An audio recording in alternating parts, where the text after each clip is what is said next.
Okay, so I've recently finished watching season 5 of Fargo, the TV series inspired by the Coen Brothers' 1996 film. And I've got to say, season 5 was fantastic. But it's funny, of course the YouTube algorithm immediately started feeding me recommendations of video essays trying to explain the season's ending. And more specifically, it fed me videos with a heavy focus on explaining the most enigmatic character of the season. A man is grateful. Ole Munch. And I have to say, I found all of these videos and explanations lacking and, from my perspective, misguided. In most Coen Brother films I'm aware of, there's always some sort of supernatural element or character that helps illuminate or accentuate the overarching theme of the film. And there are always overarching themes within Coen Brother films, always. And these supernatural elements help crystallize those themes, distill it. As an example, in their 1990 film, Miller's Crossing, I'd say that the theme is ethics, and humanity's efforts to create ethical norms or rules, and that inevitable struggle for some people to follow those norms, and the quandary created by those people that refuse to, or see no reason to follow those ethical rules. And the supernatural element in Miller's Crossing? The Coen brothers constantly blow little wry kisses to the film's theme using men's hats. The hat represents humanity's efforts to try and create and follow those manufactured ethical rules. And when people are unable or unwilling to follow the ethical path, the hat, well, it comes off. Or, more specifically for the film's protagonist Tom, the idea of chasing one's hat. For him, chasing a hat represents the absolute futility of even trying to remain on the straight and narrow path.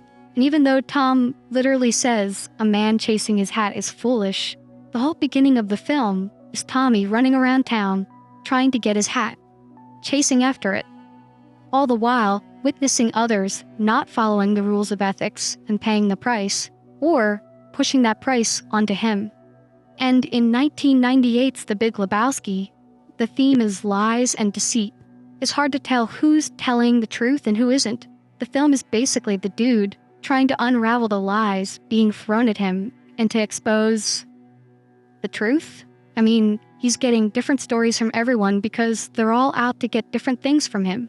The nihilists want ransom money, Maud wants a baby, the Big Lebowski wants his wife to disappear, and Jackie Treehorn wants his money from Bunny.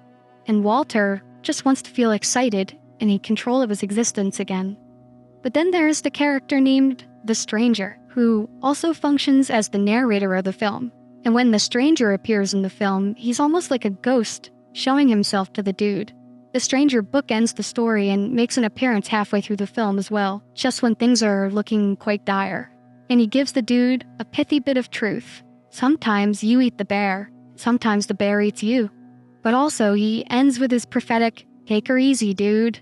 So, I'm not sure if the stranger represents genuine truth or more the value of being a truth seeker. He says he likes the dude's style, and that the dude, he's the right man for the time. The stranger represents the purity of humanity's efforts at storytelling and discovery, seeking the truth. Definitely not telling lies and deceiving, but not always sticking to the pure definition of truth, more the journey for it. And obviously, you also have to take a look at the original 1996 Fargo film. It would be hard not to see the film's theme as greed. Greed for money, greed for respect. Jerry Lungard is at the center of the greed. His greed drives the whole film in big ways and small. From Jerry trying to get his father-in-law to foot the bill for a 40-acre parking lot deal, to him selling fictitious cars to get the loan money to pay for that parking lot deal, to eventually the whole sordid kidnapping scheme. Jerry's greed for money and respect send him down ever darker paths. But then there's Garrett Grimsrud. There's something really off with this character, right? Almost like he's not human, not bothered by any morals or ethics. He's just driven by greed, his want. Greed for quiet, greed for TV dinners, greed for pancakes, greed for that new burnt umber Oldsmobile Cutlass Sierra. It's not greed for a little bit of money, it's greed for want. Garrett is the supernatural embodiment of humanity's want for more. one for everything, almost like a virus, taking over and killing its host. Which leads into the Fargo series, specifically Season 5's tale.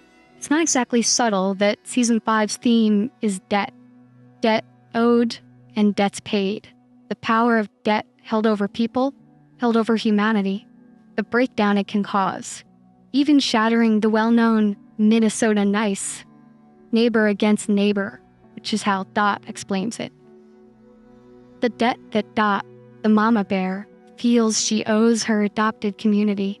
She works tirelessly to pay back her newfound family, raising money for the PTA, the Girl Scouts, the new library, and the debt that Wayne feels to his mother, who most likely funded his Kia dealership, which made him a boss. The literal debt Officer Indira owes taking on a man-child as a husband, and the debt Lorraine feels she needs to constantly pay towards her portrayal of strength as a woman in a man's world. And critically, the debt that Roy Tillman feels Dot owes him, the debt of her oath to him, even as he has broken it so many times with his violence. But there is our very odd character, Ole Munch. Who is this man, the Sin Eater, and why is he so strange and unusual? I would offer that he is not a character really. I mean, yes, he lives and breathes, he eats, he walks, he hunts and kills. But he is ancient. He has existed for millennia.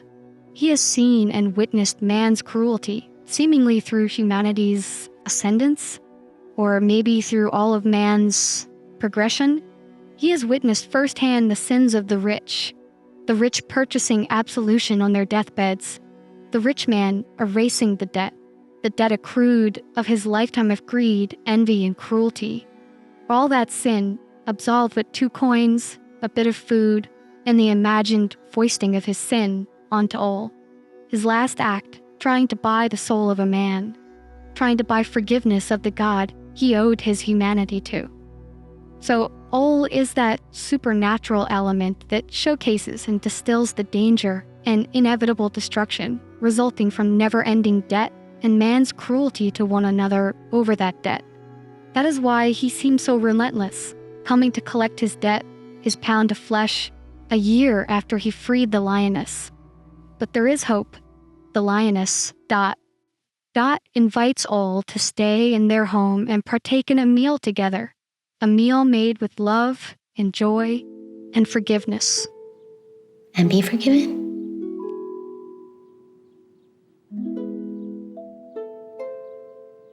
This is a true tale. The events depicted in this film took place in the minds of the Coen Brothers and their creative collaborators. At the request of the audience, the names have not been changed. Out of respect for the creators, the rest has been told exactly as it occurred. The man ate first so others could not. He killed before he was killed. He wanted nothing more because only kings had the freedom to want.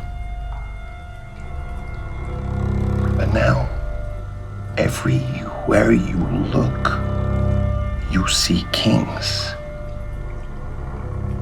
Everything they want, they call their own, and if they cannot have it, they say that they are not free. They even pretend their freedom should be free, that it has no cost, but the cost is always death. Life for life. Me.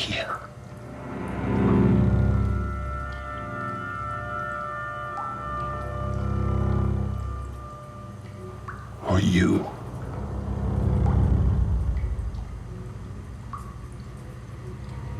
Please. I don't understand. Why are you here? What do you want?